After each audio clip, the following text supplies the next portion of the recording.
Ciao, welcome back to Geriatric Alpha Runt Productions. My name is Garp here on YouTube, and we're broadcasting across all the major platforms now of Instagram and TikTok and Facebook. So if you're enjoying what you're watching, please take a moment and like, subscribe, share, even comment.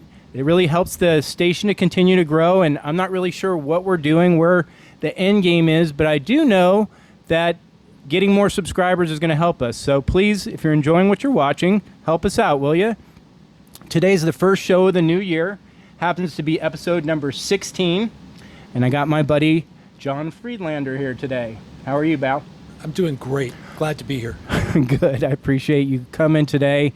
Been wanting to get you on the show for a while. It's always enjoyable to get my friends on these shows and talk about the things we have in common and learn some new stuff. And our careers seem to have a little bit of parallel, since I happen to be in the access control world. And so we have a lot of people who are concerned about personal protection at their homes or even at properties where access control is important, not only for automobiles, but maybe at a community gym or a mail space or places like that. And so through my limited access control stuff, I found out that you do some risk management oriented stuff. So I'd like to ask you, if you don't mind sharing with us what you do. Happy to do that. So I work as a security consultant. I'm a full-time security consultant, and I work for a global firm. We have offices around the world, and my job is to support our company's chief security officer, and I do that by managing projects and also executive or strategic tasks within the company to move our skill sets forward. I operate or conduct business at the intersection of physical security and threat management. And because we're a consulting company, we might have clients that are repeat business over a long period of time. We might have many, many new clients that are more short-term individual projects.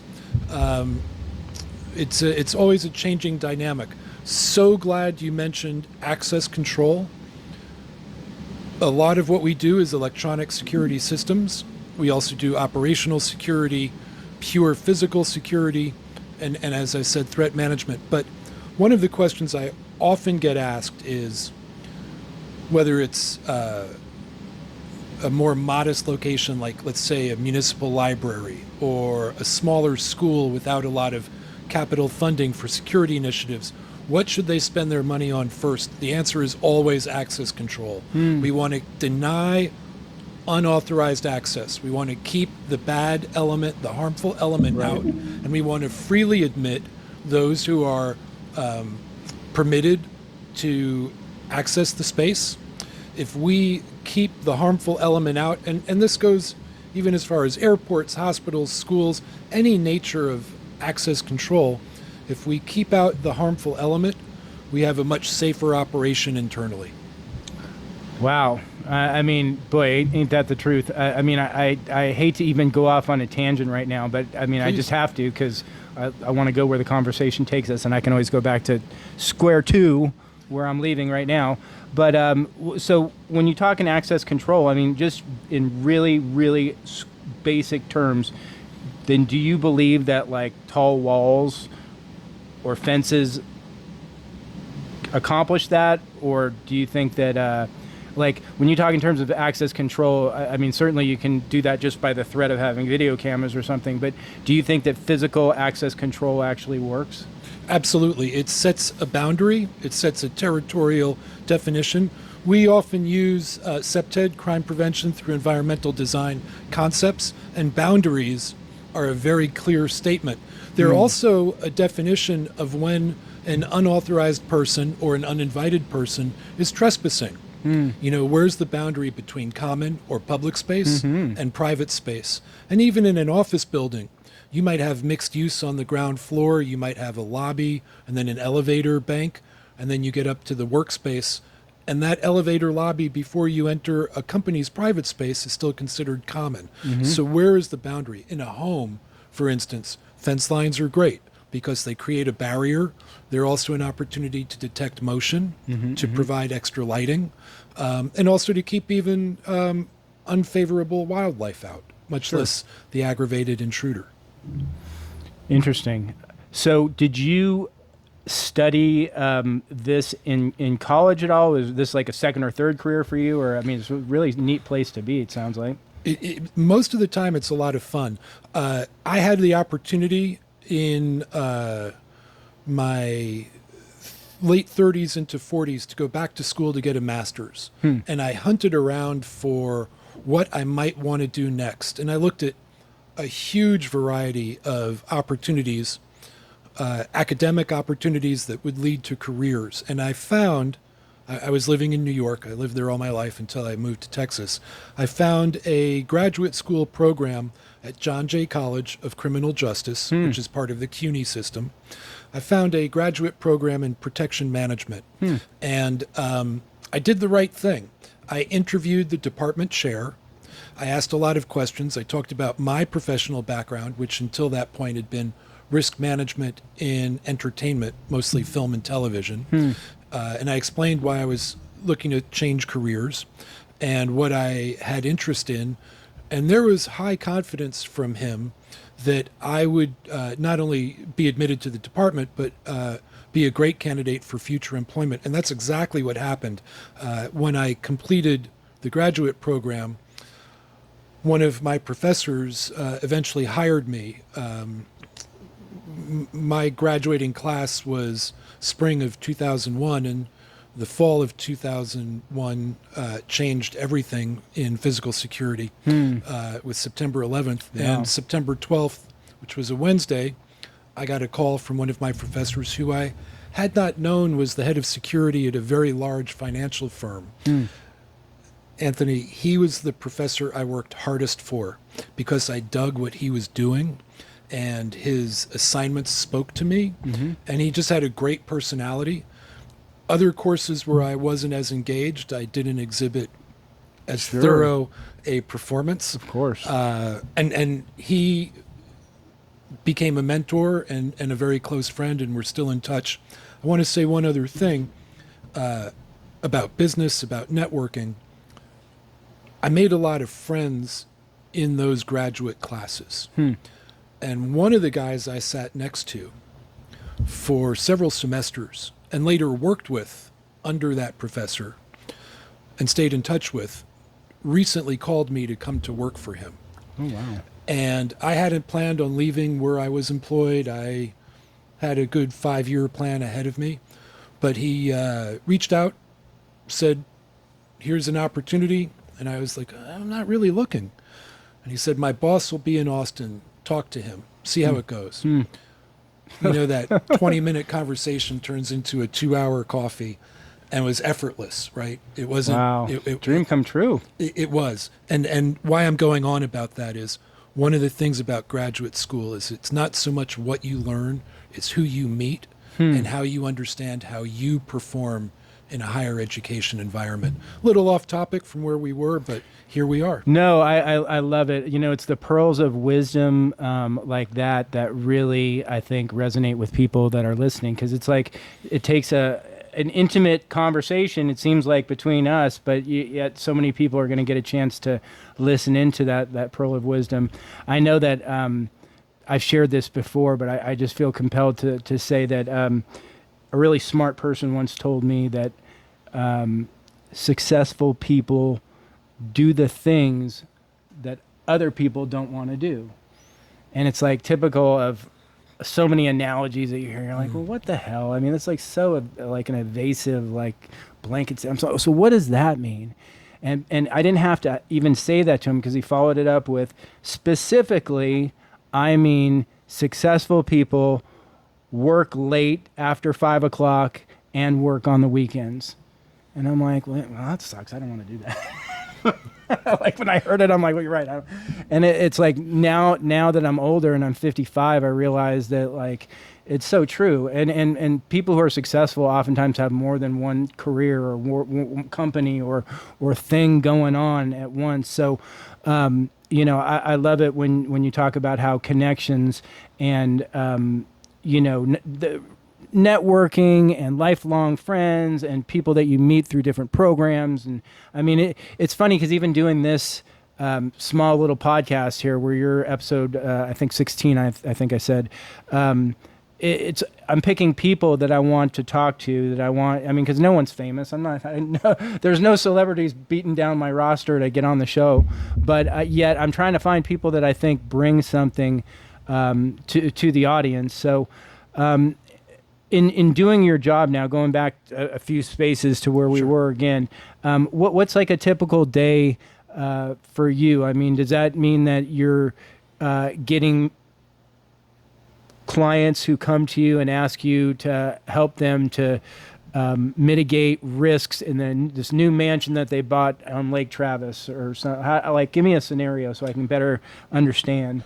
So there are two likely scenarios for me any given day. I'm either at my desk working from home, completing reports, conducting business development, and making sure our team is on target for its deliverables, or I'm in the field conducting security assessments or threat assessments for the client on that particular assignment. And that particular assignment could be in the corporate world, the Fortune 50 companies. It could be residential security, high affluent residences.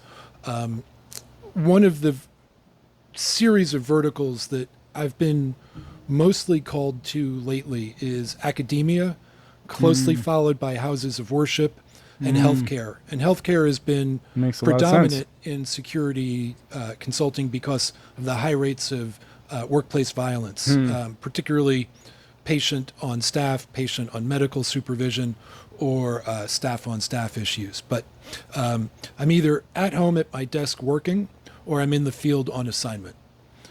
So you must be making a lot of recommendations for vendors then, like a security vendor or something. I mean, right? We do, but we do it cautiously. We provide a spec, a standard that the client is suggested to adhere to, whether that be the quality level of a video surveillance camera or the type of networked access control system.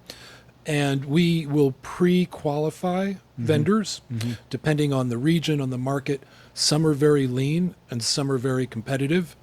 And we usually don't recommend a single sole source. We usually provide a range of options. We also manage RFPs fairly frequently. So we're in that pre-qual bid leveling piece. But we're very cautious to remain agnostic about other vendors. We will give standards, we will give specifications, we will give suggestions and recommendations, but we let the client make their final decision. It sounds a little callous. We don't actually care who screws the device in the wall as long as they do it to spec and code. Well, I should say to code and spec. I mean, and knowing that you're trying to mitigate problems and insurance and everything else, you're also trying to give them advice without then getting yourself involved on a liability level yourself, right? I mean, if you make a recommendation, a wrong recommendation, and then they come back and say, you told us to do it this way. And of course, there's errors and omissions coverage. We're all certified with different credentials throughout the business, both in physical security and threat management. So there's a legacy of expertise, and it's rare that we get an assignment in a vertical we haven't already done work with. So we can bring a facility or a building or the floor of a building or an office up to standard if they're not quite there, if they're under-defended, if they're under-resourced. But we always couch our language in the client has the option to consider what we're recommending. Yes, there are recommendations, but there is no empirical demand that they have to do this. And we also try to create hierarchies or categories of urgency. What's immediate, what's secondary, what's tertiary. What has to be done right away to limit risk exposures, to improve security conditions on site, and then what they can wait for future funding for, and then what could be a wish list for 18 months out. So I feel compelled to ask you some collector-oriented questions based on my audience and the scope of the show here, and get Right some on. free advice for everybody. Bank safety deposit boxes, is that smart? Because I mean, right now I have like 5 safety deposit boxes in different places, and such a pain in the ass because I got to go there and I got to get out one stupid thing that I sold on eBay. But yet I find that I've got stuff in a locked safe at my home, of course. I mean, everybody who collects stuff would always have that. But that being said, is like I don't want anything too valuable in my personal space, and yet I already know that the banks like basically say, "Well, I hope you insure all this stuff because if we get robbed and you're SOL," and I'm like, and I'm just thinking, well, okay, so I'm just at this point trusting that somebody's going to be far less more crazy to rob you at the bank than me at my home. So I think it's safer there away from me. It makes sense. I mean, it costs a lot to have all these safety deposit boxes. And it's a lot to remember logistically, what is where, what your access codes are, what hours they're available. I'd say there's 2 ways to look at it. I have very high confidence in bank safety deposit boxes for collectibles. Collectibles you can photograph, you can memorialize, you can assign a value to them. Right. If it's irreplaceable jewelry, very different story, both on an insurance level and the cost of regret level. No offense, but a baseball card it's a piece of cardboard with some ink on it, right? There's usually more than one of them also. And my grandfather probably didn't wear that before he gave me that watch, bracelet, okay. cufflinks, whatever Yeah, it might absolutely. be. But in general, although we do hear the scandalous stories of a crew of robbers breaking through the neighboring wall to get to the deposit box area on a 3-day weekend and making off with a huge haul, I think for the average collector, a safety deposit box does one thing very well, and that is it removes the risk of break-in at the residence, where you might choose to keep 1 or 2 of the highest end items, or the ones you show off most, or the ones you like to hang out and talk about with your kids, or need for display when you travel to conventions. And then the bulk of it, the 80% of it, certainly valuable, certainly a commodity, could be stored somewhere else. We offset the risk of break-in, and we give someone else the permission to store it and keep it secure for us. Well, it's interesting because the way that the collecting hobby's gone now with eBay, they have a vault system where you can have the seller send your card basically directly to your vault. So it goes to eBay, who opens it up for you to make sure it's what it's supposed to be, and then they store it for you in their secured vault, which has certain parameters that make you feel safe. And then you can still list it for sale, and it really accomplishes a lot.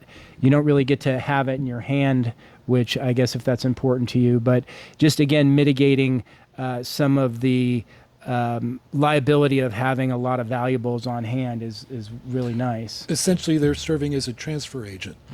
And you know, the craziest part, which I don't understand entirely, is that if you buy a product on eBay and you agree to send it directly to the eBay vault, they won't charge you tax on it. Whereas if you send it to yourself, there's a tax, which, you know, if it's over $1,000, it can be significant. Not oftentimes when you're dealing with these collectibles, $1,000 is not a lot of money. So staying in the collecting vein here for a second, Sure. A big problem in collecting right now is mailing stuff. Like you can get $5,000 of insurance. And again, I mean, like, I'm just being honest when I say in collectibles, $5,000 isn't really that much. I mean, there's like $100,000 cards are a regular thing. So, you know, mailing, like, how do you mail $100,000 or $50,000 or $25,000? I mean, it doesn't, like, $5,000 is really kind of the limit where you ever, like, anything over $5,000, you're just kind of like going, mwah. I mean, I hope it gets there, because there's nobody that I know is insuring stuff for more than that. So anything that can give us a pearl of wisdom on this? Yeah, and the first thing I would mention is OPSEC, operational security. Who else knows, or particularly a potential adversary, who else knows it's being shipped from X to Y on these dates? FedEx or UPS, a box is a box is a box, right? And if you think about it, Rolex or Fabergé or any other, or Cartier for that matter, they're shipping things that are super high value regularly. Now, some of those are by courier, and some of those are at higher priorities. But in general, on the consumer level, there is huge value, high ticket numbers happening regularly. So what I would say is, if you're able to maintain a fairly strict security level of who knows, or limiting the number of people who know what's happening and where it's going, the opportunity for diversion, once it's in a FedEx system, pretty limited. It's not zero. It's never zero. But there are systems in place that counteract that. Now, when you say collectibles, my mind goes right to baseball cards and other light items. I realize as we're talking, you could be sending something that's a very different shape, that's kind of heavy, and that might require its own transfer or its own shipping out of the norm, specialized shipping, especially if it's north of 50K. It probably warrants a percentage of that being devoted to direct shipping. Yeah, eBay actually really changed the way they did things about a couple of years ago now, where they started being an intermediary for anything over $500, and it gets shipped to them first, and they open it and verify it's what you say it is before they ship it on to the end user. Because forever the scam was that you ordered this magazine that's a $1,000 magazine, and they send you a worthless magazine, and then you open it up and you're like, they sent me a worthless magazine, and they say no they didn't, and then you argue about what it is, and basically eBay credited you both. Or the scam is, you're the seller, you send this guy the $1,000 magazine, he gets it, he says, no, this magazine isn't what he said it is, I'm sending it back, and he'll send you back a worthless magazine. So then he gets to keep the magazine, he gets his money back. And so by them doing this, it really took a lot of that out. It's just, I can imagine their postage bill must be enormous, but it's still counteracting the fraud was... Counteracting the fraud, but also improving their own reputational stock. Huge. Right? It takes it out of them being perhaps complicit or not responsible to now being an adjudicator. And for that guy who's conducting that fraud, you likely get away with it once. You might get away with it a second time. But when there are future disputes after that, it's going against you. And I give eBay a lot of credit for that level of foresight and administration. Well, I think that that's why they've kind of maintained being the number one source for collectibles out there. That really helped to boost them. And now they've made some of these partnerships with these vault companies and whatnot. Specifically, PSA is this grading company that seems to be monopolizing that industry. When I say grading, they're the ones who encapsulate the cards. Yep. And so they're just doing things to help to legitimize and fight against all the counterfeit, because like counterfeit stuff is everything and everywhere. So I can only imagine, can you tell me about how that is in your world? Because I mean, whether it's counterfeit money or counterfeit art or counterfeit baseball card, counterfeit is... It's a little bit outside our lane because we don't deal with the specifics of the asset. We deal with protecting the asset, whether it's a collection in someone's home, and we help implement measures to inhibit theft or removal from the premises. But in terms of counterfeit, I've had the privilege over many years working with former Secret Service agents, and the stories I'm told are just fascinating and so complex. But I don't want to pretend to have expertise in that area. I do know, though, that whether it's currency, stamps, the possibilities of high quality duplication or counterfeit material is just it's shocking. And where we do see this, where I can speak to this, is intellectual property. And I was at a security conference in 2000, so 25 years ago. It was a trade show in Las Vegas, and one of the breakout areas was fraud, counterfeiting, and theft of intellectual property. Again, 25 years ago, a representative of a leading pharmaceutical company stated that if they bring a new Band-Aid to market, new Band-Aid, new adhesive, new packaging, new box, 25 years ago, the statement was made. Within a week and a half, there's a counterfeit product coming out of China, nearly indistinguishable from the original, made in a backyard, on backyard equipment. That was that long ago. I don't want to name the company or the individual who said it, but if you think of your typical Band-Aid at a Rite Aid or a Walgreens, it's that level. And they said they had to examine it closely to determine which was which. It was that good. So where we are now with not just printing quality, but reproductions and artist renderings and all that. Yeah, no, absolutely. And I mean, it's like when you're talking, I just keep thinking of all the industries in collectibles that I'm not privy to, but I know of, like specifically like these people are spending huge money on these shoes, right?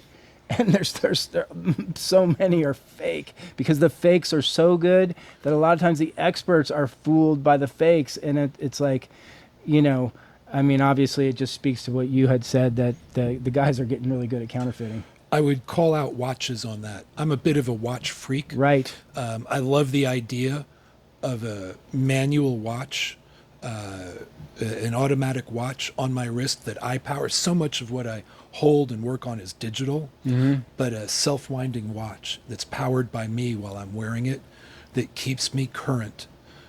It's one of my favorite accessories. And the watch counterfeiting, it's actually an epidemic.